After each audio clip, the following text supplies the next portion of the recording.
আসসালামু আলাইকুম ওয়া রাহমাতুল্লাহ। আলহামদুলিল্লাহি ওয়াহদাহু ওয়াসসালাতু ওয়াসসালামু আলা মান লা নাবিয়্যা বা'দাহু। আউযু বিল্লাহি মিনাশ শাইতানির রাজীম। বিসমিল্লাহির রাহমানির রাহিম। ইন্নাল হামদালিল্লাহি নাহমাদুহু ওয়া নাস্তাঈনুহু ওয়া নাস্তাগফিরুহু ওয়া নাউযু বিল্লাহি মিন শুরুরি আনফুসিনা ওয়া মিন সাইয়্যাতি আমালিনা। من يهد الله فلا مضل له ومن يضلل فلا هادي له واشهد ان لا اله الا الله وحده لا شريك له واشهد ان محمدا عبده ورسوله صلى الله عليه وعلى اله وصحبه وسلم. يا أيها الذين آمنوا اتقوا الله حق تقاته ولا تموتن إلا وأنتم مسلمون. يا أيها الناس اتقوا ربكم الذي خلقكم من نفس واحدة وخلق منها زوجها وبث منهما رجالا كثيرا ونساء واتقوا الله الذي تساءلون به والأرحم إن الله كان عليكم رقيبا. يا أيها الذين آمنوا اتقوا الله وقولوا قولا سديدا يصلح لكم أعمالكم ويغفر لكم ذنوبكم ومن يطع الله ورسوله فقد فاز فوزا عظيما. لقد كان لكم في رسول الله أسوة حسنة ولقد يسرنا القرآن للذكر فهل من مدكر.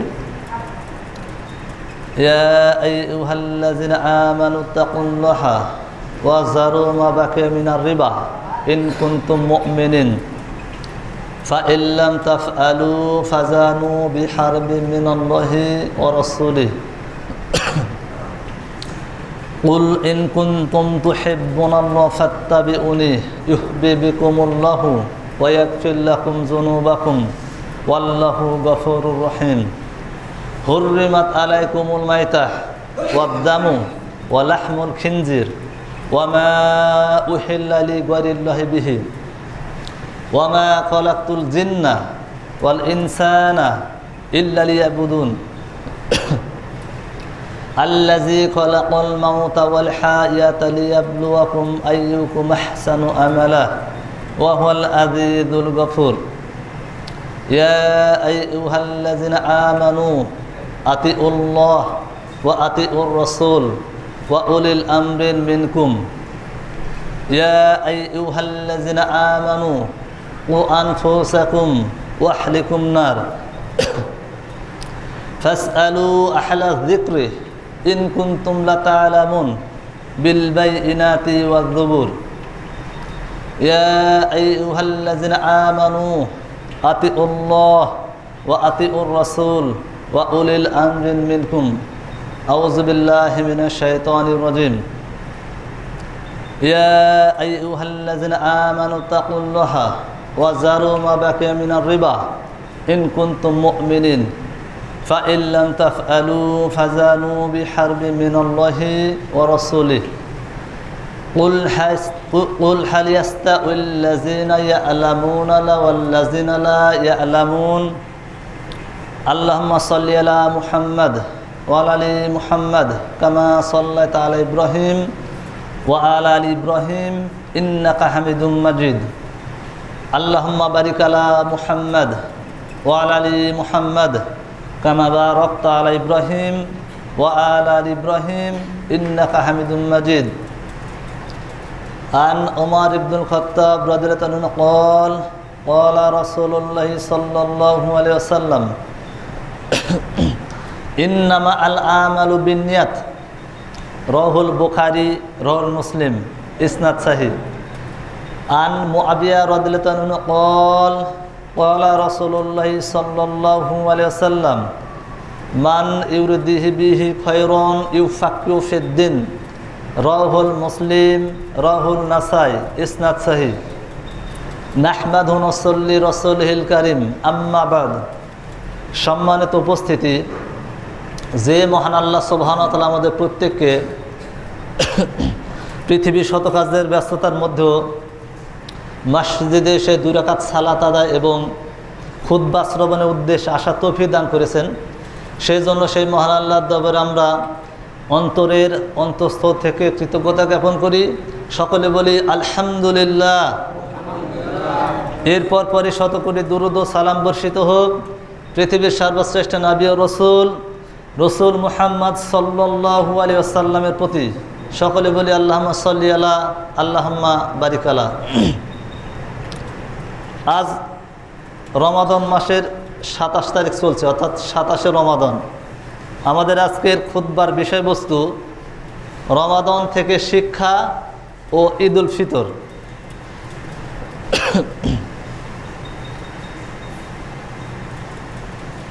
আল্লাহ সুবহানাহু ওয়া তাআলা পবিত্র কোরআনে সূরা আল মুলক 67 নম্বর সূরার 2 নম্বর আয়াতে বলছেন, আল্লাযী খালাকাল মাউতা ওয়াল হায়াতা লিয়াবলুয়াকুম আইয়ুকুম আহসানু আমালা ওয়া হুয়াল আজিজুল গফুর। আল্লাহ সুবহানাহু ওয়া তাআলা বলছেন যে আমি জীবন এবং মৃত্যু সৃষ্টি করেছি এটা দেখার জন্য যে আমলের দিক থেকে তোমাদের মধ্যে কে উত্তম। আল্লাহ সুবহানাহু ওয়া তাআলা মানব জাতিকে, জিন জাতিকে তার সৃষ্টির মূল উদ্দেশ্য হচ্ছে তিনি দেখবেন যে আমাদের মধ্যে কে উত্তম আমল করতে পারে। তো এর মধ্যে একটা হচ্ছে রমাদান মাস, যা প্রতি বছরে একবারই আসে। যেমনটি রমাদানের শুরুতে একটা হাদিস বলেছিলাম, সুনান তিরমিজি 2122 নম্বর হাদিস, যেখানে বলা হচ্ছে যে আল্লাহ রাসূল সাল্লাল্লাহু আলাইহি ওয়াসাল্লাম তিনি যখন মিম্বারে উঠলেন তখন বললেন কি আমিন। কি বললেন? আমিন। যেটা প্রয়োজন আমি সেটা, এখানে 3টা বিষয় রয়েছে, আমি সংক্ষেপে শুধু সেটা নিচ্ছি যেটা আমাদের আলোচ্য বিষয়। তো পরবর্তীতে সাহাবে কেরাম রাদিয়াল্লাহু আনহুম জিজ্ঞেস করলেন যে আপনি আমিন কি জন্য বললেন? আল্লাহ রাসূল সাল্লাল্লাহু আলাইহি ওয়াসাল্লাম তিনি বলছেন যে জিবরিল আলাইহিস সালাম আমার কাছে এসেছিলেন, আসার পর আমাকে বলছেন মান ইনসানা ইল্লা আসামাতু রমাদান ইউহলিক ইন্নাল্লাহা আল ইউহিব্বুল। ওই ব্যক্তি ধ্বংস হোক যে ব্যক্তি রমাদান মাস পেল অথচ এই মাসে সিয়াম পালন করে তার জীবনের পূর্বের সমস্ত গুনাহ খাতা মাফ করে নিতে পারলো না, সেই ব্যক্তি কি হোক? ধ্বংস হোক। তো রাসূল সাল্লাল্লাহু আলাইহি ওয়াসাল্লাম বললেন আমিন। তো আল্লাহ রাসূল সাল্লাল্লাহু আলাইহি ওয়াসাল্লাম বললেন আমিন, তো আপনাদেরকে আমিন বলার দরকার নেই না? রাসূল সাল্লাল্লাহু আলাইহি ওয়াসাল্লাম আমরা বেশি পরহেজগার ব্যক্তি, তো বলেন আমিন। নাকি নিজের পরিবারের স্ত্রী বা সন্তান সিয়াম পালন করে না বলে তার ধ্বংস চাচ্ছেন না? তাই তো মনে হচ্ছে বিষয়টা দেখে। তো বলছে যারা এই রমাদান মাসটা পেল অথচ সিয়াম পালন করে নিজেদের জীবনের সমস্ত গুনাহ খাতা মাফ করে নিতে পারলো না, তারা কি হোক? ধ্বংস হোক। আমিন। রাসূল সাল্লাল্লাহু আলাইহি ওয়াসাল্লাম বললেন। তো এই যে আমাদের মোটামুটি প্রায় 27টা রমাদান চলে গেল, এমনও অনেক ব্যক্তি আছে না যারা গোটা রমাদান মাসটা সিয়াম পালন করেনি? আছে কি নাই? আছে। এমন অনেক ব্যক্তিকেও দেখেছি, জোয়ান তরতাজা ব্যক্তি, দিনে বেলা সিগারেট টেনে ঘুরে বেড়াচ্ছে, তো বাজারের মধ্যে। তাহলে হিসাব করেন ওর মধ্যে কি অনুপরিমাণ কোনো ইমান কাজ করে? কথা মানে বুঝতে পারছেন না? আমার সিয়াম পালন করেনি, ধরলাম সে শয়তানি বশত করেনি, ইমানটা নাই, তাই বলে কি সে জনসমক্ষে প্রকাশ্যে সে বিড়ি সিগারেট খাচ্ছে? কি বোঝাচ্ছে? নিজেকে সে কি বোঝাচ্ছে? শুধু টাকালা না, সে একটা অহংকারী ব্যক্তি। কেননা একজন হিন্দু ব্যক্তি যারা আছে, ওই হিন্দু ব্যক্তিও কিন্তু প্রকাশ্যে কোনো কিছু খেতে লজ্জাবোধ করে, যেটা দেখেছে রমাদান মাসে। হিন্দু ব্যক্তি আপনার সামনে কিছু খাবে না লজ্জাবশত, আর আপনি ওই সমস্ত নামধারী মুসলিম ব্যক্তি দিনের বেলা আপনার সিগারেট টেনে বেড়াচ্ছে, দিনের বেলা এটা ওটা খাচ্ছে। তো আল্লাহ রাসূল যে ধ্বংস তাদের জন্য কি এমনি বললেন? রাসূল কি বললেন? আল হায়াতু ঈমান, অর্থাৎ শরমই হচ্ছে ঈমান, লজ্জাই হচ্ছে ঈমান। যে ব্যক্তির ঈমান নাই তার লজ্জা নাই, আর যার লজ্জা নাই তার যা মনে চায় তাই করতে পারে। রাসূল বলছে, এটা হাদিসে বলছে, কথা মনে আমার বুঝতে পারছেন না, ঘুম ধরেছে। রাসূল বলছে যার ঈমান নাই তার লজ্জা নাই, তো যার লজ্জা নাই তার যা মনে চায় সে করতে পারে, সে যে মনে চায় সেটা করতে পারে। তো বর্তমান সমাজ ব্যবস্থা তো ঠিক একই রকম অবস্থা, সিয়াম পালন তো করে না, এরপর প্রকাশ্যে আপনার বিড়ি সিগারেট টেনে বেড়াচ্ছে, আপনার প্রকাশ্যে খাওয়া দাওয়া করে বেড়াচ্ছে, এরকম অবস্থা সমাজে। তো এই যে রমাদান মাসটা গেল, তো যারা এই রমাদান মাসে সিয়াম পালন যারা করলো না, ইচ্ছাকৃতভাবে যারা ছেড়ে দিল, আল্লাহ সুবহানাহু ওয়া তাআলা তাদের কি করলেন? ধ্বংসের বার্তা দিলেন। তো তারা ধ্বংস হয়ে যাক, আমিন। আমরাও দোয়া করি কি আমিন, কই সকলে বলেন আমিন। এখন এই রমাদান মাস থেকে কি আমরা শিক্ষা পেলাম? প্রথম বিষয় হচ্ছে যারা সিয়াম পালন করে না তাদের হিসাব বাদ দেন। যারা রমাদান মাসে যারা সিয়াম পালন করে, প্রথম বিষয় হচ্ছে একজন ব্যক্তি, ধনী ব্যক্তি, তার ঘরে অসংখ্য খাবার, টাকা পয়সা সব কিছু থাকার পরও রমাদান মাসে সে কী করে? আপনার সারাদিন না খেয়ে থাকে। কিসের কারণে? আল্লাহ সুবহানাহু ওয়া তাআলাকে ভয় করে। ভালো করে বোঝেন, কোটিপতি ব্যক্তি কিন্তু সে মুসলিম। আল্লাহ সুবহানাহু ওয়া তাআলা এখানে শেখাচ্ছে যে দেখো গরিব, তুমি যদি না খেয়ে থাকো সেটা তো একটা বিষয়, কিন্তু যারা ধনী ব্যক্তি আছে আমার হুকুম পালন করার উদ্দেশ্যে তাদের বাড়িতে পর্যাপ্ত পরিমাণ খাবার রয়েছে, সব কিছু রয়েছে, এরপরও তারা খাচ্ছে না। কিসের কারণে? আল্লাহ সুবহানাহু ওয়া তাআলার ভয়। এটা হচ্ছে ঈমান, এটা হচ্ছে কি ঈমান। তো এখান থেকে প্রথম বিষয় কি শিখলাম রমাদান থেকে? যে আল্লাহ সুবহানাহু ওয়া তাআলা হুকুম পালন করতে, সেটা ধনী হোক, গরিব হোক বা যেই হোক, আল্লাহ সুবহানাহু ওয়া তাআলা হুকুমে সবাই কি? সবাই সমান। সকাল থেকে সন্ধ্যা পর্যন্ত না খেয়ে আছে, ওই যে ভিক্ষা করে সে ব্যক্তিও না খেয়ে আছে, ধনী ব্যক্তি যার অসংখ্য খাবার দাবার সেও না খেয়ে আছে। আল্লাহ সুবহানাহু ওয়া তাআলা তিনি বোঝাচ্ছেন যে তোমরা ছোট বড়, ধনী গরিব, নর নারী, প্রত্যেকে আল্লাহ সুবহানাহু ওয়া তাআলার কাছে কি? সমান। দ্বিতীয় নম্বর বিষয়, রমাদান মাস থেকে আমরা শিক্ষা পাচ্ছি যে রমাদান মাসে সিয়াম পালন অবস্থায় রাসূল সাল্লাল্লাহু আলাইহি ওয়াসাল্লাম কি বললেন? যে তোমরা অশ্লীলতা থেকে, গুনাহ থেকে, মানুষের সাথে খারাপ আচরণ থেকে বিরত থাকো। তো এই একটা মাস যে আমরা ধৈর্য ধারণ করে, কোনো একজন ব্যক্তি আমার সাথে হয়তো বা ঝগড়া করতে আসলো বা আমাকে কোনো কিছু একটা অশ্লীল বাক্য বললো, তো আমি বললাম যে কি আনা সাইম, অর্থাৎ আমি সাইম ব্যক্তি, আমি সিয়াম রেখেছি, আমি তোমার সাথে কি করব না, আমি তোমার সাথে ঝগড়া করব না। তো এই সারাটাই গোটা একটা মাস হচ্ছে কি, এটা একটা প্রশিক্ষণ যে আমি তোমার সাথে কোনো রকম ঝগড়া করব না, তুমি যত আমাকে গালিগালাজ করো আমি তোমার সাথে ঝগড়া বিবাদে লিপ্ত হব না, কেননা আমি সিয়াম অবস্থায় রয়েছি। এটা একটা শিক্ষা। তৃতীয় নম্বর আর একটা বিষয় যে রমাদান মাস যখন আসে আল্লাহ সুবহানাহু ওয়া তাআলা কি করেন? জাহান্নামের দরজাসমূহ বন্ধ করে দেন, জান্নাতের দরজাসমূহ খুলে দেন। তার মানে কি এই মাসে যারা মরবে সব জান্নাতে যাবে, আর যারা বেঁচে থাকবে তারা তো আছেই, আর যারা মারা যাবে কি করবে? সবাই কি জান্নাতে ঢুকবে? এর মানে হাদিসে বলা হচ্ছে যে জান্নাতের দরজাগুলো কি খোলা।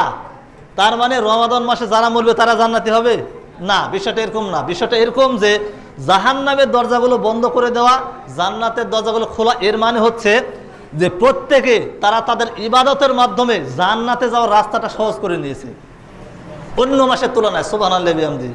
অন্য মাসের তুলনায় কি রমাদান মাসে তাদের জন্য জান্নাতে যাওয়া সহজ। কেন? কারণ সিয়াম পালন করবে, জীবনে অতীতের সমস্ত গুনাহ মাফ। সুবহানাল্লাহি বিহামদি। রমাদান মাসে তারাবির সালাত আদায় করবে, অতীতের জীবনের সমস্ত গুনাহ মাফ। সুবহানাল্লাহি বিহামদি। রমাদান মাসে লাইলাতুল কদর যদি কোনো ব্যক্তি পায় তাহলে কি তার জীবনের অতীতের সমস্ত গুনাহ খাতা মাফ। তো আল্লাহ সুবহানাহু ওয়া তাআলা এই অফারগুলো দিয়েছেন কিসের কারণে? জান্নাতে যাওয়ার জন্যে। তাই হাদিসের ভাষ্য এরকমই যে জান্নাতের দরজা খোলা মানে আল্লাহ সুবহানাহু ওয়া তাআলা জান্নাতে যাওয়ার পথটা কি করে দিয়েছেন? সহজ করে দিয়েছেন। আর অনেক ব্যক্তি আছে যারা সহজ করে নিতে পারেনি, তারা সহজ করে নিতে পারেনি। তো যাই হোক, অবশ্যই আমরা এটা চাইবো যে সমস্ত ব্যক্তিবর্গ যারা সিয়াম পালন গোটা মাসটা করেনি, আল্লাহ সুবহানাহু ওয়া তাআলা তাদেরকে তো ধ্বংসের বার্তা দিয়েছেন। এছাড়াও অবশ্যই আমরা দোয়া করি তাদের জন্য, আল্লাহ সুবহানাহু ওয়া তাআলা তাদের কি করেন? হেদায়েত দান করেন। তারা মৃত্যুর পূর্বে যেন তারা কি করেন? হেদায়েত লাভ করেন। এটা কি করব? অবশ্যই দোয়া করব। এবং এই সমস্ত ব্যক্তি যারা আছে সারাটা মাস চলে যাচ্ছে, অনেক ব্যক্তি এখনও বিড়ি সিগারেট ছাড়তে পারেননি। গতকালই দেখছি একজন ব্যক্তি সিয়াম দেখছেন, রাখার পরও ইফতারের পরে মনে করেন যে বিড়ি টানতেছে, দেখলাম। তো বিষয়টা বুঝলাম কি খবর, এখনও আপনি ছাড়তে পারেননি, তো আর কোনো কথা বলে না। তো যাই হোক, আল্লাহ সুবহানাহু যেন তাদেরকে বিড়িগুলো ছাড়ার তৌফিক দান করেন, আমিন। তো রমাদান মাস শেষের দিকে আমরা সারাটা বছর পর একটা বছর রহমত, বরকত, মাগফিরাতের একটা গোটা মাস, এই মাসটাতে আল্লাহ সুবহানাহু ওয়া তাআলা আমাদেরকে বিভিন্নভাবে রহমত, বরকত আমাদেরকে ভরিয়ে দিয়েছেন। যদিও বা রমাদান শেষের দিকে আর মাত্র 2-3টা দিন সময় রয়েছে। তো যারা মুমিন ব্যক্তি, যারা মুমিন, রমাদান মাস যখন চলে যায় তখন তাদের অন্তরে ব্যথা লাগে, তাদের খারাপ লাগে, লাগে না? যারা নিয়মিত যারা সিয়াম পালন করতেছেন তাদের অন্তরই জানে এই একটা মাস আপনারা যে সিয়াম পালন করতেছেন অন্তর থেকে একটা প্রশান্তি পান না, একটা ভালো লাগে না? তো সিয়াম চলে যাওয়াতে আপনার অন্তর থেকে যারা কষ্ট বেশি পায় তারা কি? তারা মুসলিম ব্যক্তি, মুত্তাকি ব্যক্তি, যারা সিয়ামি ব্যক্তি তারা। আর সবচেয়ে বেশি খুশি হয় কারা? রমাদান মাস চলে যাওয়ার কারণে কারা খুশি হয়? কারা? বেরোজাদার আগে আর একটা আছে, হাতে পায়ে শিকল পড়ানো আছে কাকে? শয়তানকে। তো যারা সিয়াম পালন করেন তারাও খুশি, শয়তানও খুশি। তাহলে শয়তানের সাথে শয়তানের মিল আছে কিনা? কথা মনে বুঝতে পারেননি? শয়তানকে শৃঙ্খলাবদ্ধ করে রাখা হয় রমাদান মাসে নাকি? তো যারা আপনার এই যে দিনে দুপুরে পর্দা সহকারে যারা খাবার দাবার গ্রহণ করে হোটেলের মধ্যে ঢুকে, তাদের জন্য একটু হলে কষ্ট, একটু হলে কষ্ট। তো রমাদান মাস যখন চলে যাবে তখন তাদের জন্য খুশি না, তাদের জন্য আনন্দ না? তো তাদের জন্য আনন্দ, ইবলিস শয়তানের জন্য আনন্দ। কারণ ইবলিস শয়তান তো বেলিবদ্ধ, তাকে শৃঙ্খলাবদ্ধ করা রয়েছে। তাহলে মিল পেলেন? যারা বেরোজাদার ব্যক্তি আর শয়তানের মধ্যে মিল পেলেন না? মিল পাননি এখনো? মিল পেয়েছেন, আলহামদুলিল্লাহ। ঠিক আছে। তো আমরা এই রমাদান মাস চলে যাচ্ছে, আমরা যারা সিয়ামরত অবস্থায় আছি বা সিয়াম যারা প্রত্যেকটা করেছি, অবশ্যই আল্লাহ সুবহানাহু ওয়া তাআলার কাছে আমরা এটাই দোয়া করব, আল্লাহ সুবহানাহু ওয়া তাআলা আমাদের যে সমস্ত যত আমরা রোজাদার ব্যক্তি আছি প্রত্যেককে যেন আল্লাহ সুবহানাহু ওয়া তাআলা যেন জান্নাতবাসী করেন, আমিন। এবং যে রায়ান নামে যে জান্নাতটা আছে আমাদের প্রত্যেকের জন্য যেন আল্লাহ সুবহানাহু ওয়া তাআলা সেটা প্রদান করেন, আমিন। এবং এই রমাদান মাস শেষে আমাদের সামনে যেটা আগত সেটা হচ্ছে কি? ঈদ উল ফিতর। মুসলিমদের সবচেয়ে আনন্দের যেটা দুইটা দিন সেটা হচ্ছে ঈদ উল ফিতর এবং ঈদ উল আজহা। ঈদ শব্দের আবেদনিক অর্থ হচ্ছে বারবার ফিরে আসা, বারবার ফিরে আসা। ঈদ শব্দের অর্থ আপনার জাহেলি যুগে তারা বিভিন্ন ধরনের আচার অনুষ্ঠান করত এবং 1 মাস পর বা 2 মাস পর বিভিন্ন ধরনের আচার অনুষ্ঠান করত। তো ইসলাম আসার পর আল্লাহ সুবহানাহু ওয়া তাআলা মুসলিমদের জন্য 2টি দিন ঈদ হিসেবে নির্ধারণ করলেন, যাতে মুসলিমরা কি করতে পারে? আনন্দ উদযাপন করতে পারে। দীর্ঘ একটা মাস সিয়াম পালনের পর এবং আপনার প্রায় 2.5 থেকে 3 মাস পর আরেকটি আপনার ঈদ রয়েছে যেটা ঈদ উল আজহা। এই দুটো ঈদ আল্লাহ সুবহানাহু ওয়া তাআলা আমাদেরকে দিয়েছেন যাতে মুসলিমরা অন্ততপক্ষে বছরে 2টা দিন একটু আনন্দ করতে পারে। এই জন্য বলা হচ্ছে ঈদ উল ফিতর এবং ঈদ উল আজহা। ঈদ উল ফিতর বলার অর্থ হচ্ছে ঈদ উল ফিতর, যেটা ফিতর শব্দের অর্থ আমি আগে তো বলেছি যে ভঙ্গ করা। একজন সিয়ামরত ব্যক্তি, সে সিয়াম রয়েছে, রোজা করে, তার বিভিন্ন ধরনের ছোট বড় ভুল ত্রুটি বিভিন্ন কাফারা স্বরূপ যে জাকাতটা দেওয়া হয় সেটা হচ্ছে কি? ফিতরা। তো একটা মাস সিয়াম পালন করার পর যখন সে ব্যক্তি এই জাকাতুল ফিতরের মাধ্যমে তার ছোট বড় গুনাহ খাতা যখন সে কাফারা স্বরূপ হিসেবে যখন সে আপনার জাকাতুল ফিতর প্রদান করলো, এটাকে এই জন্য বলা হয় যে ঈদ উল ফিতর। কথা মানে বুঝতে পারছেন না আমার? ঈদ উল ফিতরটা তাহলে কি? যে একটা মাস সিয়াম পালনের পর একজন সিয়ামরত ব্যক্তি তার উঠা বসায় চাল চলনে যে সমস্ত ভুল ত্রুটিগুলো হয়েছে এটার কাফারা স্বরূপ আপনার খাদ্যদ্রব্য যেটা দেওয়া হয়, এই জন্য তাকে বলা হয় ফিতর। এই জন্য বলা হচ্ছে ঈদ উল ফিতর। অর্থাৎ তার একটা মাস সিয়াম পালন শেষ, এরপর তার কাফারা স্বরূপ যেটা ফিতর প্রদান করা হয়, ফিতর প্রদান করার জন্য কি হলো? তার গুনাহের কাফারা হয়ে গেল। হয়ে যাওয়ার পর আমরা যে ঈদটা পালন করি, এখন দেখেন ভালো করে বোঝেন, আমার গুনাহ খাতার কাফারা যখন প্রদান করলাম তখন কি হলো? তখন আমি আলহামদুলিল্লাহ পরিপূর্ণ হলাম। এরপরে আনন্দের জন্য কি করা হয়? ঈদ পালন করা হয়। এই জন্য এটার নাম হচ্ছে ঈদুল ফিতর। ঈদুল ফিতরটা প্রথম আপনার প্রচলন শুরু হয় দ্বিতীয় হিজরিতে। দ্বিতীয় হিজরিতে রমাদান মাসের বদর যুদ্ধের পরে এটা অনুষ্ঠিত হয়। এবং আপনার ঈদুল আজহাটা আপনার দ্বিতীয় হিজরিতে শাওয়াল মাসের পরে শাওয়াল মাসের পরে আপনার যে যুদ্ধটা ছিল উহুদের যুদ্ধ, সেই উহুদের যুদ্ধের পরই এটা হচ্ছে আবার আপনার প্রচলন হয় দ্বিতীয় হিজরি থেকে। তাহলে দ্বিতীয় হিজরি থেকে ঈদুল ফিতর এবং ঈদুল আজহা চালু হয়েছে। তো ঈদুল ফিতর আল্লাহ সুবহানাহু ওয়া তাআলা আমাদেরকে দুটো ঈদ দিয়েছেন, তার মধ্যে ঈদুল ফিতর। তো আমাদের সামনে যেটা এখন বর্তমান সেটা হচ্ছে কি? ঈদুল ফিতর। ঈদুল ফিতরের বেশ কিছু আমাদের নিয়মকানুন রয়েছে, এখানে বেশ কিছু করণীয় রয়েছে, বেশ কিছু কি রয়েছে? বর্জনীয় রয়েছে।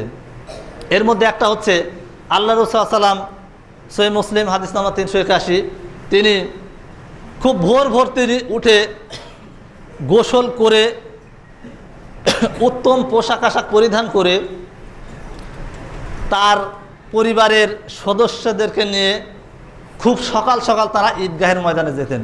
কখন যেতেন? খুব সকাল সকাল ঈদগাহের ময়দানে যেতেন।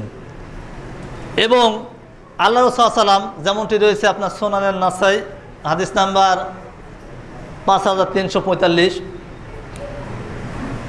আব্দুল্লাহ ইবনে আব্বাস রাদিয়াল্লাহু আনহু থেকে বর্ণিত হাদিস, তিনি বলেন, ফারাদা রাসূলুল্লাহ সাল্লাল্লাহু আলাইহি ওয়াসাল্লাম আল ইয়াউমু আল ঈদুল ফিতর ইন্নাল্লাহ আল জুজা আল তরকি ইন্না ফি লাইলাতুল ফিতরি ইন্নাল্লাহ আল ইয়ামু জুজা আল ইন্নাল্লাহ আল কদর। অর্থাৎ রাসূল সাল্লাল্লাহু আলাইহি ওয়াসাল্লাম যখন ঈদুল ফিতরে যখন সময় আসতো তখন তিনি এক পথ দিয়ে তিনি ঈদগাহে যেতেন। কোন পথ দিয়ে? এক পথ দিয়ে তিনি কোথায় যেতেন? ঈদগাহের ময়দানে যেতেন। আরেক পথ দিয়ে যখন ফিরতেন তখন কি করতেন? আরেক পথ দিয়ে ঘুরে আসতেন। এটা হচ্ছে সুন্নাহ। তাহলে সুন্নাহটা কি? ঈদের মাঠে যাওয়ার সুন্নাহটা কি? এক পথ দিয়ে যাওয়া, এক পথ দিয়ে আসা, এটা কি? সুন্নাহ। এটা একটা বিষয়। দ্বিতীয় নম্বর বিষয়, উম্মে আতিয়া রাদিয়াল্লাহু তাআলা থেকে বর্ণিত একটা হাদিস আছে। হাদিসটি আছে সহিহ মুসলিম হাদিস নাম্বার 985। সেখানে বলা হচ্ছে যে উম্মে আতিয়া রাদিয়াল্লাহু তাআলা তিনি বলেন, ক্বালান নবী সাল্লাল্লাহু আলাইহি ওয়াসাল্লাম আল কুল্লু মুসলিমিন অন্নার ইন্নাল্লাহ আল ঈদুল ফিতর ইনদাল্লাহ আল ঈদুল ফিতর ওয়া কুল্লু নার। রাসূল সাল্লাল্লাহু আলাইহি ওয়াসাল্লাম বলছেন যে তোমাদের মধ্যে যে সমস্ত মহিলা যারা আছে এই সমস্ত মহিলারাও তারা প্রত্যেকে কী করবে? ঈদুল ফিতরের ময়দানে যাবে। ওয়া কুল্লু হাইদি ওয়ান নার, অর্থাৎ যত রকম, এমনকি যদি কোনো হায়েজাগ্রস্ত যদি কোনো মহিলাও থাকে তারা কি করবে? তারা ঈদুল ফিতরের অর্থাৎ ঈদের ময়দানে তারা আগমন করবে পুরুষদের সাথে। কথা বুঝতে পারেনি মনে হয় আমার? অনেকের মনে ঘুম ধরেছে, ঘুমানো যাবে না। যদি ঘুম ধরে গিয়ে উজু করে আবার আসেন। যদি কারো ঘুম ধরে আর পাশে যদি কোনো ব্যক্তি যদি ঘুমায়, পাশ থেকে কিন্তু তাকে ইশারা দেন, ইঙ্গিত দেন। পাশের ব্যক্তি অন্য ব্যক্তিকে যিনি ঘুমাচ্ছেন তাকে ইশারা দেন। কথা বুঝতে পারেননি? যে ওইখানে একজন ঘুমাচ্ছে ওনাকে ডাক দেন। তো এইভাবে পাশে যে যেখানে ঘুমাচ্ছে ওনাকে ডাক দেন, কারণ সময় সংক্ষেপ, আলোচনা ইনশাল্লাহ সংক্ষেপ। কেননা জুমার দিন সময় খুবই সংক্ষিপ্ত। তো কেউ ঘুমাবেন না, যদি ঘুম ধরে গিয়ে আবার নতুন করে উজু করে আসেন, কারণ বেশি ঘুমালে উজুটা কি হয়? নষ্ট হয়ে যায়। তো যেটা বলছিলাম, ঈদের ময়দানে রাসূল সাল্লাল্লাহু আলাইহি ওয়াসাল্লাম তিনি বলছেন ঈদের ময়দানে তোমরা মহিলারা অবশ্যই সেখানে যাবে। তো উম্মে আতিয়া রাদিয়াল্লাহু তাআলা আনহা তিনি বলছেন যে আমাদের মধ্যে তো অনেক হাইজাগ্রস্ত মহিলা আছে, তারা ঈদ ময়দানে তো যেতে পারবে না। বলছে যে না, তারাও যাবে, তবে যখন জামাতের সময় হবে হায়েজাগ্রস্ত মহিলারা সাইডে থাকবে, এক পার্শ্বে। তারা এমনিতে দোয়াতে অংশগ্রহণ করবে, আর তা বাদে তারা কি করবে? তারা খুতবা শ্রবণ করবে। তাহলে বোঝেন যে সমস্ত মহিলারা তারা হায়েজাগ্রস্ত তাদেরকেও ঈদগাহ ময়দানে যাওয়ার জন্য কি করছেন? নির্দেশ দেওয়া হচ্ছে। তাহলে কত গুরুত্ব এখানে, গুরুত্বটা বোঝেন। তারা কিন্তু গিয়ে ওখানে সালাত আদায় করতে পারবে? তারা সালাত আদায় করতে পারবে না, কিন্তু এখানে গুরুত্ব দেওয়া হয়েছে যে সেখানে গিয়ে কি করবে? পাশে বসবে, খুতবা শ্রবণ করবে, খুতবার মাধ্যমে কিছু শিখবে, এরপর দোয়াতে অংশগ্রহণ করবে। তবে দোয়া মানে হাত তুলে দোয়া না, দোয়া দোয়া মানে কি? হাত তুলে দোয়া না, ইমাম সাহেব এমনি দোয়া করবে মুখে, তারা এমনি আমিন আমিন বলবে, এটা। এই যে আপনার 5 ওয়াক্ত সালাতের পরে, আপনার জানাজার পরে, বিয়ের অনুষ্ঠানের পরে, আপনার কবরস্থানে গিয়ে দাফন কাফনের পরে যে সমস্ত হাত তুলে সম্মিলিত মোনাজাত করা হয়, এটা বিদআতি প্রথা। কোরআন হাদিস কোথাও এটার উল্লেখ কোথাও নাই, পৃথিবীতে এর কোনো স্বতন্ত্র কোনো দলিল নাই, তাই এটা হচ্ছে বিদআতি প্রথা, এটা করা যাবে না। তো এরপর আল্লাহ রাসূল সাল্লাল্লাহু আলাইহি ওয়াসাল্লাম তিনি কি বলছেন, যে যখন ঈদগাহের ময়দানে যখন যাবে, তখন আম্মাজান আয়েশা রাদিয়াল্লাহু তাআলা আনহা থেকে একটা হাদিস বর্ণিত, খুব স্পষ্ট একটা হাদিস। হাদিসটি পাবেন সুনান আবু দাউদ, হাদিস নাম্বার 1149, 1150, 1151, 1152, সুনান ইবনু মাজাহ হাদিস নাম্বার 1277, 1278, 1279, 1280। এরপর আছে সুনান ইবনু মাজাহ হাদিস নাম্বার 536, মিশকাতুল মাসাবি 2য় খণ্ড হাদিস নাম্বার 1441, সুনানুল কুবরা লিল বাইহাকি হাদিস নাম্বার 12355, মুসনাদে আহমদ হাদিস নাম্বার 22346। এরপর আপনার আরও অসংখ্য হাদিস গ্রন্থে আছে, বললে সময় থাকবে না, সময় সংক্ষেপ।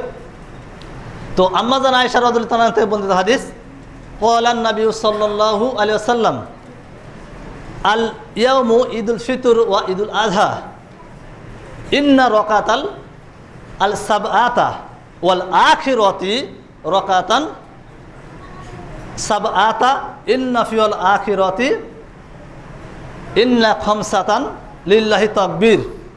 রাসূল সাল্লাল্লাহু আলাইহি ওয়াসাল্লাম বলছেন যে ঈদুল ফিতর এবং ঈদুল আযহাতে তাকবীর দেওয়ার পর, অর্থাৎ তাকবীরে যে তাহারিমা আমরা প্রথমে বাঁধি না আল্লাহু আকবার বলে, এটা বলার পর কিরাতের পূর্বে, মানে কি বলা হচ্ছে হাদিসে, কাবলাল কিরাহ, অর্থাৎ কিরাতের পূর্বে 7 তাকবীর দেবে, এবং দ্বিতীয় রাকাতে ওয়াল আখিরা রাকা, অর্থাৎ শেষ রাকাতে ওঠার পর আপনার কিরাত শুরুর পূর্বে 5 তাকবীর দিবে। অর্থাৎ প্রথম রাকাতে কয় তাকবীর, পরের রাকাতে কয় তাকবীর? উভয় তাকবীর কি কিরাতের আগে না পরে? আগে। প্রথমটাও আগে, দ্বিতীয়টাও আগে। মোট কয় তাকবীর? 12 তাকবীর। এই 12 তাকবীরে ঈদের সালাত আদায় করবে, সেটা ঈদুল ফিতর হোক আর ঈদুল আযহা হোক। এটা হচ্ছে স্পষ্ট হাদিস, শুধু একটা না, অসংখ্য হাদিস রয়েছে। আর দ্বিতীয় নম্বর বিষয়, আমাদের দেশে প্রচলিত যে 6 তাকবীরে যে হাদিসটা আছে, বা 6 তাকবীরে যেটা সালাত আদায় করা হয়, আসলে স্পষ্টভাবে 6 তাকবীরে কোনো কিন্তু হাদিসই নাই। এটা জানেন কি? স্পষ্ট তারা যে হাদিসটাকে দলিল হিসেবে গ্রহণ করে, এই হাদিসটি আপনার আছে সুনানুত তিরমিজি 1241 নম্বর হাদিস। সেখানে বলা হচ্ছে আল্লাহ রাসূল সাল্লাল্লাহু আলাইহি ওয়াসাল্লাম তিনি ঈদুল ফিতর এবং ঈদুল আযহা সালাত আদায় করতেন জানাজার তাকবীরের ন্যায়। প্রথম বিষয় হচ্ছে জানাজার কয় তাকবীর? 4 তাকবীর। দ্বিতীয় নম্বর বিষয়, 4 তাকবীর জানাজার, তাহলে আপনাকে 4 তাকবীরই দিতে হবে। কিংবা কিয়াস করলেন যে ঠিক আছে 4 4 8 তাকবীর দিবেন, সেটাও ঠিক আছে, কিন্তু আপনি 6 তাকবীর কোথায় পেলেন? 6 তাকবীর কোথায় পেলেন? হয় আপনি কিয়াস করে আপনার যুক্তি দ্বারা কি করবেন, 4 তাকবীর দিবেন, নয়তো কি করবেন 4 4 8 তাকবীর দিবেন। তাহলে 6 তাকবীর কোথায় পেলেন? কোথাও নেই। কোথায় আছে? হানাফি কোনো আলেমের লিখিত কোনো কিতাব, রেফারেন্স কি? কিতাব। আমাদের মুসলিমদের রেফারেন্স কি? কোরআন এবং সুন্নাহ। আর যারা বাতিলপন্থী, যারা বিভিন্ন মাযহাবের নামে দোহাই দিয়ে বিভিন্ন ধর্ম পালন করে, তাদের দলিল কি জানেন? হুজুর। আর একটা কি জানেন? অসুবিধা কি?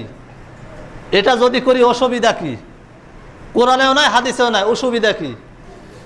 এটা হচ্ছে তার দলিল, কিন্তু কোথাও নাই। স্পষ্ট হাদিস থাকার পরও তারা কি করে? ইনকার করে। এটা হচ্ছে আপনার আলেম পূজারি লোক।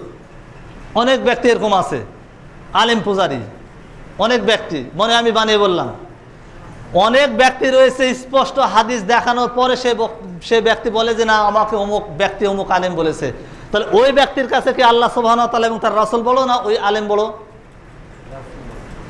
না, রাসূল বলো হলো না, তো সে তো তার আলেমকে প্রাধান্য দিচ্ছে। তার কাছে তার আলেম বড়, তার ওই পণ্ডিত বড়, অথচ আল্লাহ সুবহানাহু ওয়া তাআলা পবিত্র কোরআনে কি বলছেন, রাসূল সাল্লাল্লাহু আলাইহি ওয়াসাল্লাম কি বলছেন? সূরা আলে ইমরান 3 নম্বর সূরা 31 নম্বরটা খুলে দেখবেন পবিত্র কোরআনে। কুল ইন কুনতুম তুহিব্বুনাল্লাহ ফাত্তাবিউনি ইউহিব্বুকুমুল্লাহু ওয়া ইয়াগফির লাকুম যুনুবাকুম ওয়াল্লাহু গফুরুর রহিম। আল্লাহ সুবহানাহু ওয়া তাআলা রাসূল সাল্লাল্লাহু আলাইহি ওয়াসাল্লামকে বলছেন, কি বলছেন জানেন? কি বলছে? আপনি তাদেরকে বলে দিন, আপনি সবাইকে বলে দিন, কি বলে দিন? আপনি প্রত্যেককে বলে দিন, যদি তোমরা আল্লাহকে ভালোবাসতে চাও, কাকে ভালোবাসতে চাও? আল্লাহকে ভালোবাসতে চাও, তবে তোমরা আমার অনুসরণ করো। কার অনুসরণ করতে হবে? বুঝতে পারেননি? আল্লাহ সুবহানাহু ওয়া তাআলা কোরআনে রাসূল সাল্লাল্লাহু আলাইহি ওয়াসাল্লামকে বলতে বলছেন যে আপনি সবাইকে বলে দিন, কুল ইন কুনতুম তুহিব্বুনাল্লাহ, বলতে বলে দিন, আপনি সবাইকে বলতে বলে দিন। কি বলতে বলুন? আপনি সবাইকে বলতে বলুন যে তোমরা যদি আল্লাহকে ভালোবাসতে চাও, এ মানুষ সকল, তোমরা যদি কাকে ভালোবাসতে চাও? আল্লাহকে ভালোবাসতে চাও, তবে কি করো? ফাত্তাবিউনি, আমার অনুসরণ করো। তোমরা যদি আল্লাহকে যদি ভালোবাসতে চাও, তাহলে কি করতে হবে? আল্লাহ সাল্লাল্লাহু আলাইহি ওয়াসাল্লাম বলছেন তবে তোমরা আমার অনুসরণ করো, তবে আল্লাহ সুবহানাহু ওয়া তাআলা তোমাদেরকে ভালোবাসবেন এবং তোমাদের গুনাহসমূহ মাফ করবেন। সুবহানাল্লাহি ওয়া বিহামদিহি। তো প্রথম বিষয় হচ্ছে আল্লাহ সুবহানাহু ওয়া তাআলা বলছেন যে মানুষ সকল যদি আমাকে যদি ভালোবাসতে চায়, কাকে? আল্লাহকে, তাহলে কাকে অনুসরণ করতে হবে? রাসূল সাল্লাল্লাহু আলাইহি ওয়াসাল্লামকে। রাসূল সাল্লাল্লাহু আলাইহি ওয়াসাল্লামকে যদি আমরা অনুসরণ করি, তাহলে আল্লাহ সুবহানাহু ওয়া তাআলা কি করবেন? আমাদেরকে ভালোবাসবেন। কোরআনের একটা ভালোভাবে বুঝুন, না বুঝে শুধু হ্যাঁ হু করবেন না। সূরা আলে ইমরান 3 নম্বর সূরা 31 নম্বর আয়াত আল্লাহ সুবহানাহু ওয়া তাআলা স্পষ্ট হয়ে বলছেন যে তোমরা যদি বলে দিন, সবাইকে বলে দিন, তোমরা যদি কাকে ভালোবাসতে চাও? আল্লাহ সুবহানাহু ওয়া তাআলাকে, তাহলে কার অনুসরণ করো? রাসূল সাল্লাল্লাহু আলাইহি ওয়াসাল্লাম অনুসরণ করো। আল্লাহ সুবহানাহু ওয়া তাআলা কি কোরআনে বলছেন যে তোমরা যদি আল্লাহকে ভালোবাসতে চাও, তবে তোমরা রাসূলকে ভালোবাসো। কথা মনে হয় বোঝেননি? আয়াতের মধ্যে কি বলছেন আল্লাহ সুবহানাহু ওয়া তাআলা? তোমরা যদি আল্লাহকে ভালোবাসতে চাও, কাকে? তাহলে তোমরা রাসূল সাল্লাল্লাহু আলাইহি ওয়াসাল্লামকে ভালোবাসার কথা বলেছেন না রাসূল সাল্লাল্লাহু আলাইহি ওয়াসাল্লামকে অনুসরণ করার কথা বলেছেন? ভালো করে মাথার মধ্যে ঢুকান। আল্লাহ সুবহানাহু ওয়া তাআলা কিন্তু আয়াতে বলেননি যে তোমরা যদি আমাকে ভালোবাসতে চাও, তবে রাসূলকে তোমরা ভালোবাসো, এটা বলেছেন? কি বলেছেন? রাসূলকে অনুসরণ করো। তাহলে ভালোবাসার অনুসরণ এক বিষয় নয়, অনুসরণ করলে তার মধ্যে ভালোবাসাটা নিহিত রয়েছে। শুধু ভালোবাসা দেখালে কি হয়? আপনারা জানেন না, নাম শোনেননি? আব্দুল মুত্তালিব, চাচা আব্দুল মুত্তালিব ছিলেন না? তো তিনি রাসূল সাল্লাল্লাহু আলাইহি ওয়াসাল্লামকে ভালোবাসতেন না? ভালোবাসতেন, কিন্তু তার অনুসরণ করেছেন? অনুসরণ করেননি। তো আল্লাহ সুবহানাহু ওয়া তাআলা এই জন্য বলছেন যে তোমরা কি করো? তোমরা যদি রাসূল সাল্লাল্লাহু আলাইহি ওয়াসাল্লামকে বলছেন যে রাসূল আপনি সবাইকে বলে দিন, কি বলে দিন? তোমরা যদি আল্লাহকে যদি ভালোবাসতে চাও, তবে আমার অনুসরণ করো, মানে রাসূল সাল্লাল্লাহু আলাইহি ওয়াসাল্লাম অনুসরণ করো। তোমরা সবাই যদি রাসূল সাল্লাল্লাহু আলাইহি ওয়াসাল্লামকে অর্থাৎ আমার যদি অনুসরণ করো, অর্থাৎ আল্লাহর রাসূলের যদি অনুসরণ করো, তবে আল্লাহ তোমাদের কি করবেন? ভালোবাসবেন, এবং ওয়াল্লাহু গফুরুর রহিম, এবং আল্লাহ সুবহানাহু ওয়া তাআলা তোমাদের ক্ষমা করে দিবেন। সুবহানাল্লাহি ওয়া বিহামদিহি। এই আয়াতটার তাৎপর্য বুঝতে হবে আগে। আপনি বলতে পারেন যে আয়াতটা আমরা অনেকটা বুঝেছি, যে না, এই আয়াতটা যদি কোনো ব্যক্তি যদি স্পষ্ট হয়ে যদি বুঝে, তাহলে তার কিছু বোঝানোর প্রয়োজনই নাই। গোটা বছর, সারা একটা বছরে যত জুম্মা আছে, প্রত্যেকটা জুম্মার কাজে একটা আয়াত দ্বারা যথেষ্ট ইনশাআল্লাহ। কথা বুঝতে পারেননি? আল্লাহ সুবহানাহু ওয়া তাআলা খুব ভালোভাবে বলছেন যে তোমরা যদি আমাকে ভালোবাসো, তাহলে কার অনুসরণ করতে হবে? রাসূল সাল্লাল্লাহু আলাইহি ওয়াসাল্লাম অনুসরণ করতে হবে। আল্লাহ সুবহানাহু ওয়া তাআলা কিন্তু বলতে পারতেন যে তোমরা রাসূলকে ভালোবাসো, বলতে পারতেন না? কিন্তু না, ওটাতে হবে না, ওটা তো ইবাদত হয় না। ইবাদত হবে কি? ইবাদত তো এটা না, ইবাদত আলাদা জিনিস। এজন্য কি করতে হবে? রাসূলুল্লাহর অনুসরণ করতে হবে। আর রাসূলুল্লাহর অনুসরণ কিরকম? তিনি ঠিক যেভাবে, ঠিক যে নীতিতে, যে রীতিতে যে কাজটা করেছেন, সেটা হচ্ছে সুন্নাহ, আর এর বিপরীতটা কি? বিদআত।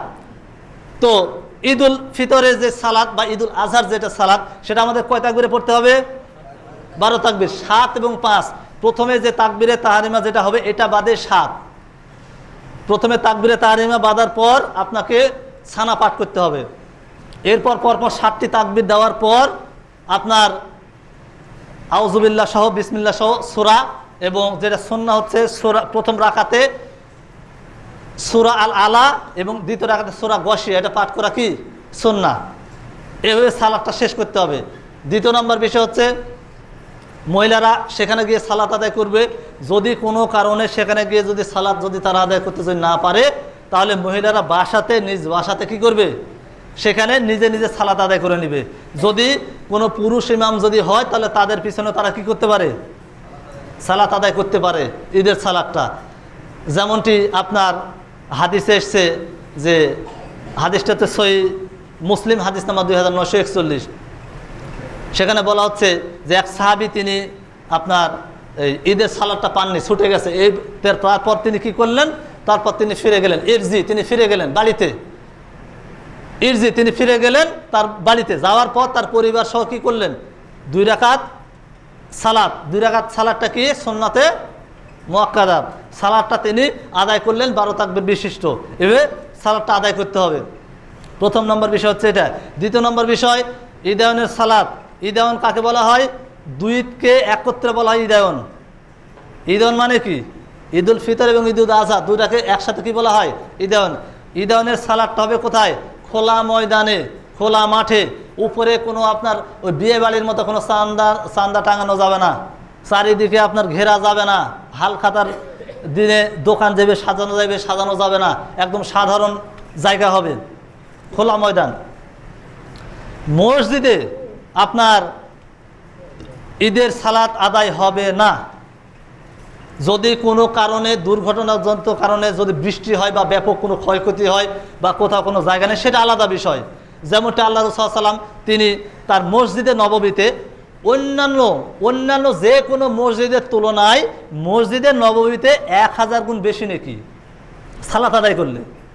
অন্য যে কোনো মসজিদের চাইতে মসজিদে নববীতে সালাত আদায় করলে কত গুণ নেকি, 1000 গুণ নেকি। এই সত্ত্বেও তিনি তার মসজিদে নববী থেকে পূর্ব পার্শ্বে মোটামুটি প্রায় 500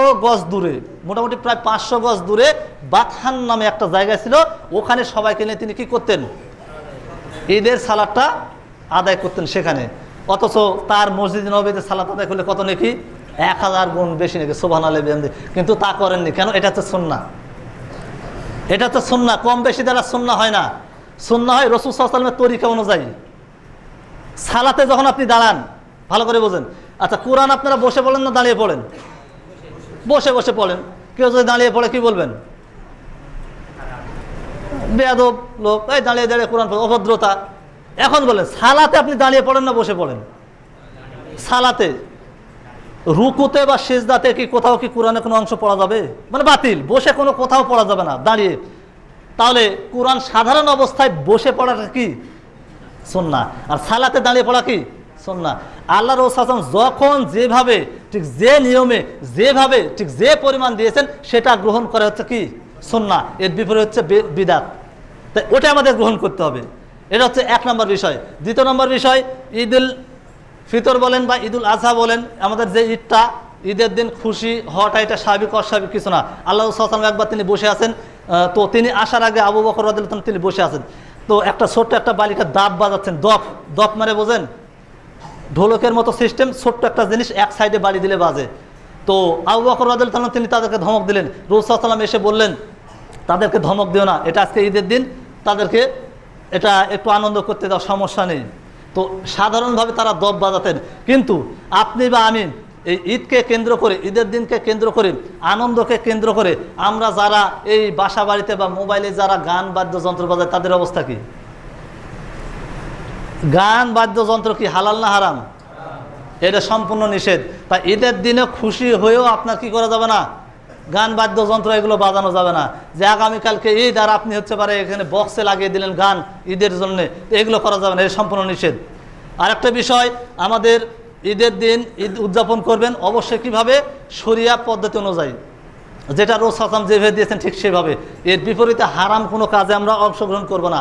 আর একটা বিষয় বলে রাখি, যে ঈদের দিন অনেকে আপনার খাওয়া দাওয়ার পর অনেকে পেপসি, কোকাকোলা, 7 আপ, মিরান্ডা এই সমস্ত জিনিস নিয়ে আসে না?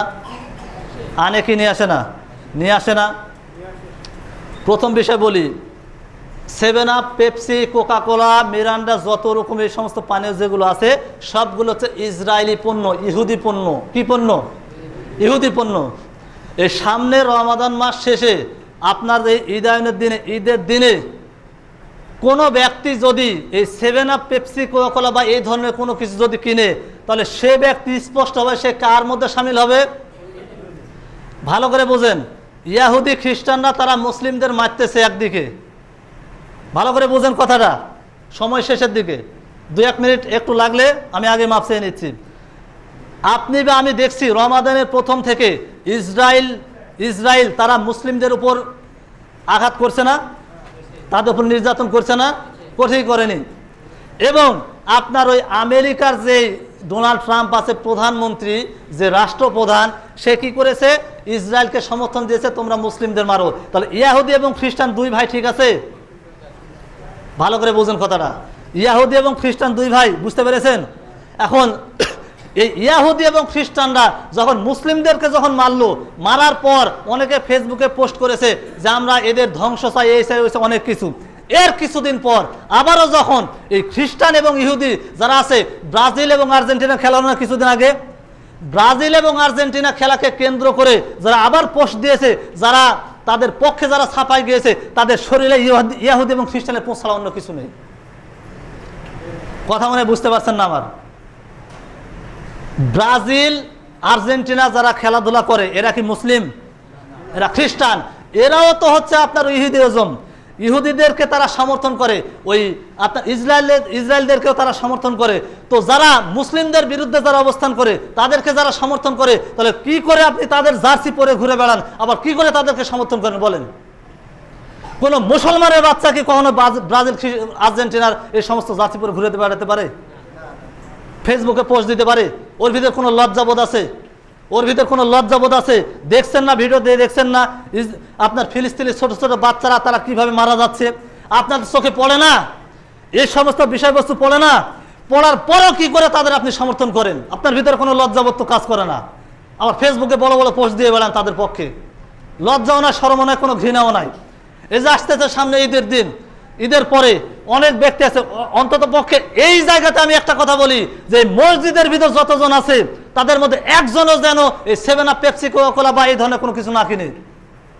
ভালো করে মনে রাখবেন, যারা এই সমস্ত ইসরায়েলি খ্রিস্টানদের যারা পণ্য ক্রয় করে, তারা মুসলমানদের রক্ত খায়। এত কিছু আপনাদের বলার পর আপনাদের লজ্জা শরম হয় না? গিয়ে চলে যান আপনারা হচ্ছে 7 আপ, পেপসি, কোকা-কোলা কিনতে। আপনার ভিতরে শরম লজ্জা হয় না? একটু ভিতরে ঘৃণা হয় না? আর তো ঘৃণা হওয়া তো দরকার। যারা নিয়মিতভাবে যারা মুসলিমদের মারছে তাদের হচ্ছে পণ্য আপনি কিনতেছেন। ঈদের দিন ভদ্রলোক করে গিয়ে আপনি হচ্ছে ওই বাজারে গিয়ে আপনি পেপসি, কোকা-কোলা, 7 আপ কিনছেন। তো এখানে অন্তপক্ষে যারা আছি বা যারা শুনছেন, একটা কথা বলবেন, আচ্ছা বলেন যে সামনে ইনশাল্লাহ এই ইসরায়েলি পণ্য, কোনো খ্রিস্টানদের পণ্য, কোনো কিছু আমরা কিনবো না, বলেন? ইনশাল্লাহ কিনবো না। অনেকে বলেননি। ভিতরে যদি ঈমানবোধ যদি থেকে থাকে, কখনো এই ধরনের জিনিসপত্র কোনো কিনতে যাবেন না, স্পষ্ট বলা থাকলো। কারণ আমরা মুসলিম হওয়ার পরও যদি কোনো মুসলিমদের জন্য যদি আমাদের হৃদয় যদি না কাঁদে, ওখানে হাজারো মুসলিমদের হত্যা করা হচ্ছে ইসরায়েল সৈন্য, আপনার ওই যুক্তরাষ্ট্রের সৈন্যরা তারা নির্ধারিতভাবে নিয়মিতভাবে তাদেরকে হত্যা করছে। গতকালকেও 14 জনকে হত্যা করেছে। আপনার ফিলিস্তিনে একমাত্র একটা হাসপাতাল ছিল, ক্যান্সার হাসপাতাল, সেটাও ইহুদি খ্রিস্টানরা ধ্বংস করেছেন। আর ওই ইহুদি খ্রিস্টানের পক্ষে তাদের আপনি পণ্য ক্রয় বিক্রয় করতেছেন। আপনার তো লজ্জা শরম কিচ্ছু নাই। আছে না আপনার বাজারে অনেক দোকান আছে না, 7 আপ, পেপসি, কোকা-কোলা কিনছে না? ভালো করে বলেন, কিনছে না? ঈদের দিন, ঈদের পূর্বে তারা কিনছে না এই পণ্যগুলো? তো এই পণ্যগুলো যারা কিনে তারা মুসলমানের বাচ্চা না খ্রিস্টানের বাচ্চা? তাহলে মুসলমানের বাচ্চা হয় কি করে তারা এগুলো কিনছে? তারা কি করে তারা দোকানে বিক্রি করে? ওর ভিতর কি একটু বিবেক কাজ করে না? ওই লোকের মধ্যে কি একটু বিবেক কাজ করে না? সে 2টা টাকা বেশি লাভের জন্য, যে একটা ঈদের সিজনে সে 10,000 20,000 টাকা কিছু টাকা লাভ করার জন্য তারা ফিলিস্তিনের মুসলিমদের সাথে তারা বেইমানি করছে। এটা কি চোখে পড়ে না? তারপরও কেন এরকম? তো কে কি করছে সেটা পরে হিসাব। অন্ততপক্ষে আমরা যেখানে আছি, যদি এখানে কোনো দোকানদার ভাই যদি থেকে থাকেন, তবে একটা বিষয় বলে রাখছি, আপনার ভিতর যদি মুসলমানের যদি রক্তবিন্দু যদি থেকে থাকে আর ইয়াহুদি খ্রিস্টানকে যদি আপনি ঘৃণা যদি করে থাকেন, তাহলে খবরদার যেন কি না করা হয়, খবরদার যেন এই সমস্ত ইহুদি খ্রিস্টানদের পণ্য বিক্রয় করা না হয়। এবং আমরা যারা এখানে যারা আছি, খবরদার যেন এই পেপসি, কোকা-কোলা আর আপনার মিরান্ডা সহ যত রকম ইসরায়েলি পণ্য আছে, প্রত্যেকটা পণ্য যেন কারো কিনা যেন না হয়। কথা বুঝতে পেরেছেন? এজন্য একটা বিষয় মনে রাখবেন, সুনান আবু দাউদ হাদিস নাম্বার 4031, রাসূল সাল্লাল্লাহু আলাইহি ওয়াসাল্লাম বলছেন, মান তাশাব্বাহা বিকওমি ফাহুয়া মিনহুম, যে ব্যক্তি যে জাতির অনুসরণ করে সে তাদের অন্তর্ভুক্ত। তাই একটা বিষয় আমাদেরকে মনে রাখতে হবে যে আমরা মুসলিম, আমাদের প্রত্যেকটা কাজ হবে কোরআন এবং সুন্নাহ ভিত্তিক। কোনো ধরনের কোনো ইহুদি খ্রিস্টান বা কোনো যারা বিধর্মী আছে, যারা মুসলিমদের বিরুদ্ধে যারা প্রত্যেকটা মতে চক্রান্ত করতেছে, তাদেরকে ধ্বংস করতেছে, এই ধরনের কোনো চক্রান্তের মধ্যে যেন আমরা সামিল না হই।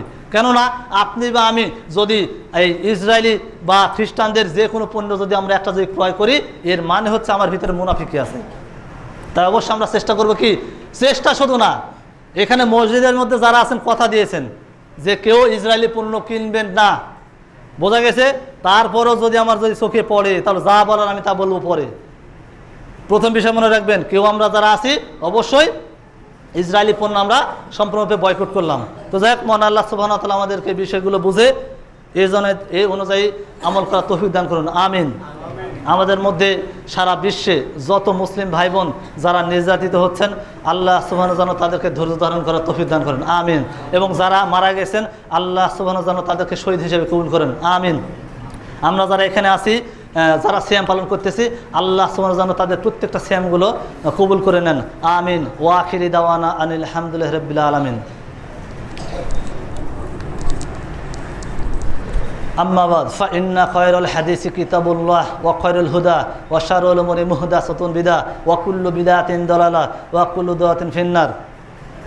قال الله تعالى إن الله وملائكته يصلون على النبي يا أيها الذين آمنوا صلوا عليه وسلموا تسليما اللهم صل على محمد وعلى آل محمد كما صليت على إبراهيم وعلى آل إبراهيم إنك حميد مجيد اللهم بارك على محمد وعلى آل محمد كما باركت على إبراهيم وعلى آل إبراهيم إنك حميد مجيد بارك الله في القرآن العظيم ونافعنا الذكر الحكيم فاذكروني أشكركم واشكروا لي ولا تكفرون.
الله أكبر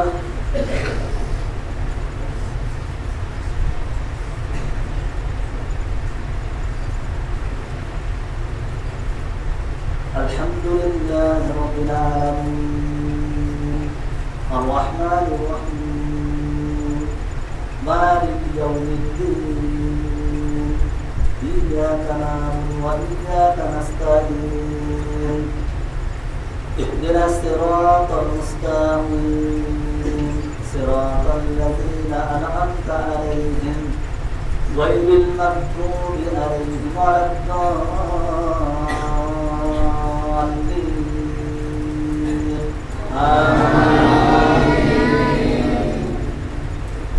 آمن الرسول بما أنزل إليه من ربه والمؤمنون كل آمن بالله وملائكته وكتبه ورسله لا نفرق بين أحد من رسله وقالوا سمعنا وأطعنا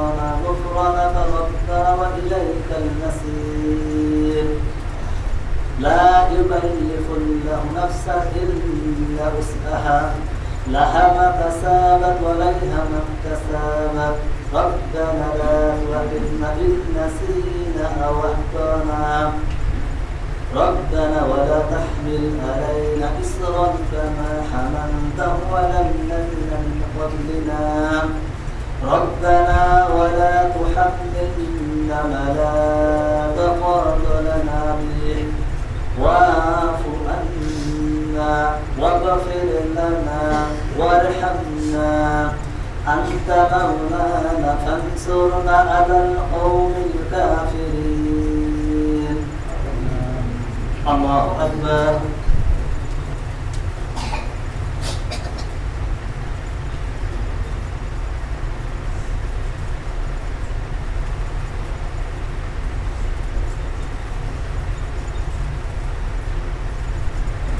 سمع الله لمن حمده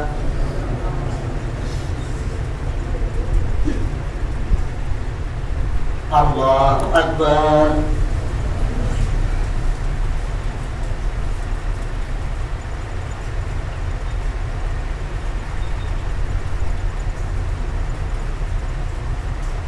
الله أكبر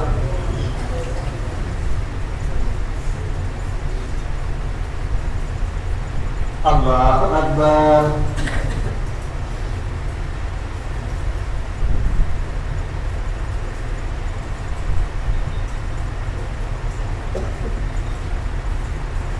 الله أكبر الحمد لله رب العالمين الرحمن الرحيم مالك يوم الدين إياك نعبد وإياك نستعين اهدنا الصراط المستقيم صراط الذين أنعمت عليهم غير المغضوب عليهم ولا الضالين آمين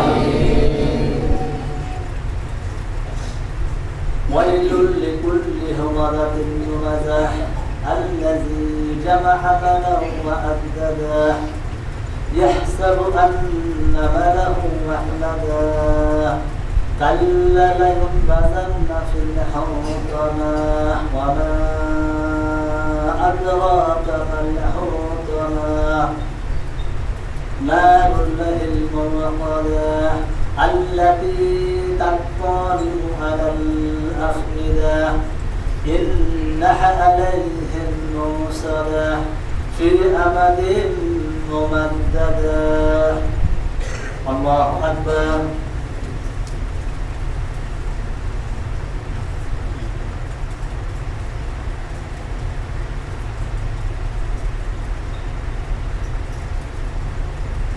سمع الله لمن حمده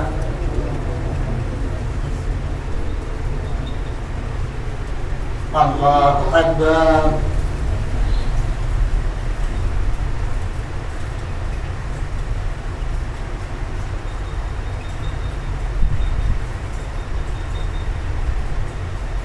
الله أكبر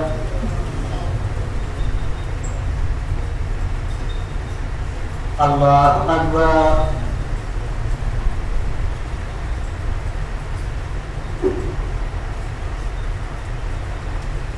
الله أكبر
আসসালামু আলাইকুম ওয়া রাহমাতুল্লাহ।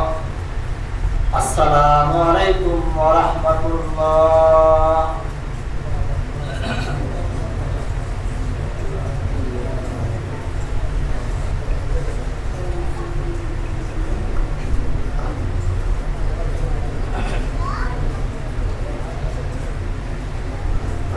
আসসালামু আলাইকুম ওয়া রাহমাতুল্লাহি ওয়া বারাকাতুহু। আমি এখানে উঠলাম দুটা বিষয়ের উপর কথা বলার জন্য। এক নম্বর হচ্ছে আগামী 5 এপ্রিল আমাদের এখানে জালসার প্রধান বক্তা হিসেবে বক্তব্য রাখবেন হযরত মাওলানা মুহাম্মদ বুলবুল সাহেব কাকবারা। দ্বিতীয় বক্তা মনসুর রহমান কাকমারা। সভাপতিত্ব করবেন আলহাজ ফয়সাল চৌধুরী। অন্যান্য আমরা গত এক বছর আলহাজ আতাউর রহমানকে পেয়েছিলাম আমাদের মাঝে, তাই এই জালসায় সভাপতিত্ব করেছিল। আমরা তাকে মোবাইল করেছি, সে হয়তো 3 তারিখ পর্যন্ত থাকতে পারবে। তো বলছে যে আমি 5 তারিখ পর্যন্ত থাকতে পারবো না, তো নৌকা আপাতত চেক করে তাকে 5 তারিখ যেহেতু থাকতে পারবে না, সেহেতু না পারে ভালো। এই ক্ষেত্রে আমরা তাকে 5 তারিখ রেখেছি। এখানে আপনারা হয়তো কেউ বাড়াবাড়ি দোকান যেহেতু থাকতে পারবেন, এই ক্ষেত্রে কাজ করা হয়েছে, এটা শেষ। আর আরেকটা হলো যে গত জুম্মাতে ফিতরা সম্পর্কে আলোচনা হলো। তো ইমাম সাহেব বললো যে ফিতরা দিতে হবে চাল, খাদ্যদ্রব্য। সিদ্ধান্ত পরবর্তীতে উঠে গেছে গোটা গ্রামব্যাপী চাল দিতে হবে। চালটা দিতে হবে 1 सा সম পরিমাণ 2.5 কেজি। বর্তমান যুগে যেটা এখন বর্তমান একটা 2.5 কেজি, যে 2.5 কেজি দিতে হবে। আর এর কোনো ব্যতিক্রম নাই, ধনী থাক গরিব থাক যাই থাক 1 सा সম পরিমাণ 2.5 কেজি দিতে হবে। এটা হলে আমাদের গ্রামের, আমি যেহেতু গ্রামের মসজিদ কমিটির একজন সভাপতি, এই ক্ষেত্রে দায়িত্ব সর্বপ্রথম আমার। তা আমার উচিত হবে যেটা সই সত্য সেটা আপনাদের কাছে বক্তব্য রাখা এবং উদ্ঘাটন করা। যদি আপনারা না মানেন তাহলে দায় আপনারা, কিন্তু যেটা সঠিক সেটা আমাকে বলতে হবে। তা আমি আশা করব যেটা সই সত্য সেটাতে আপনারা মানবেন এবং সেই অনুপাতে চলবে। আর আরেকটা বিষয় হলো যে অতীতে যে আমরা মুঠির একটা ব্যবস্থা করা হয়েছে, এই মুঠির টাকা দেয় সপ্তাহে 5 টাকা। হয়তো আমার ছেলে আছে 2টে 3টে, তার আলাদা যেভাবে আজকের মাংস বন্টন হয় সেইভাবে তাদের কাছে এই মুঠি আদায় করা হয়। কিন্তু প্রতি সপ্তাহে তোলা হয় 5 টাকা। তা আমরা 5 টাকা তুলে 68,000 টাকা গোটা বছর আমরা অর্থ হিসাবে টোটালে পাবো। কিন্তু সেখানে যে আমরা টোটালে পাই হয়তো এই 48,000, কখনো পাই 42,000, কখনো পাই 40,000। আমরা প্রতি বছরে হিসাব করা দেখা গেছে আমরা দুটা, এই একটা হলে মাদ্দান, একটা মক্তবে, এই বেতন আমরা কভার করতে পারি না।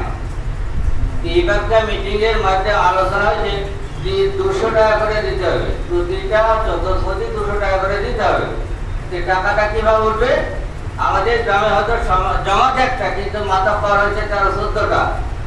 এই দায়িত্বটা বহন করবে মাতাব্বর, যেহেতু ফিতরার চাল উঠাবে, চালের সাথে ওই 200 টাকা করে উঠাতে হবে। এই টাকাটা আমি আশা করি যে মাতাব্বর, ওই সমাজের মাতাব্বর আছে, ওই সমাজের লোকজন যারা আছে, যতগুলো সদস্য আছে, তাদের উচিত হবে ফিতরার চালের সাথে 200 করে টাকা দিয়ে দাও। তা আমি সবার কাছে অনুরোধ করবো, যদি এটা আপনারা সিদ্ধান্ত নিয়েছেন, যদি আপনারা দিতে ব্যর্থ হন, দিতে অপারে না যান, তাইলে কিন্তু মক্তব এবং হলে মাদ্দানের বিঘ্ন ঘটবে ভেতরে। তো আমি সবার কাছে অনুরোধ রাখবো, আপনারা ফিতরার চালের সাথে 200 করে টাকা অবশ্যই ওই মাতাব্বরকে দিয়ে দেবে। যদি কিছু বলার থাকে তাহলে ঈদের পরে যে জেনারেল মিটিং হবে ওই মিটিং আলোচনা করবে কে গতবারে কে মুঠি দিচ্ছে কে দেয়নি তার কি করা হবে সে আলোচনা সামনে ঈদের পরে হবে। তা আমি আশা করবো সবার কাছে অনুরোধ করবো যে এটা লেখো দ্বিমত করবেন না, যদি কিছু বলার থাকে সেই মতটুকু বলবেন। আসসালামু আলাইকুম।